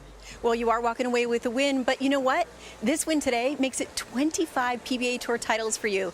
Describe, put into words what that means to you. I mean, it's every single time something like this happens, Kimberly, I'm just incredibly grateful. I'm just very proud of myself, and I want to thank everybody that's been involved. You know who you are, so thank you so much, especially my family back home. I miss you guys very much. Well, why don't you head over there and grab that trophy? It's all yours. Jason Belmonte, a champion again on the Go Bowling PBA Tour. Put that mask down for Thank you very much, Bill and Barbara celebration. Christman. Thank you, Dexter. Thank you, Vice. Thank you, Blake Jamieson. Nice customs. Appreciate it, man. Thank you to my ball rep, Straw and Ryan. Got it done with those cool shoes. Storm PBA World Series of Bowling continues with a Scorpion Championship tomorrow, 9 Eastern here on FS1. Randy, what a moment again for Belmonte. Yeah, it's not surprising. He's just it's the best in the world, and that's what you expect. Fun to watch here in Centreville, Virginia. Now for Randy Peterson, Kimberly Presley, the entire crew. It's Dave Ryan saying so long, and thanks for watching the Storm World Series of Bowling Chameleon Championship. Yeah. The Cheetah went to Rash, Chameleon to Belmo. Don't forget the Storm World Series of Bowling continues with a Scorpion next to wrap up the World Series here in Centreville. Third Chameleon title for Belmo. The two-hander from down under does it again.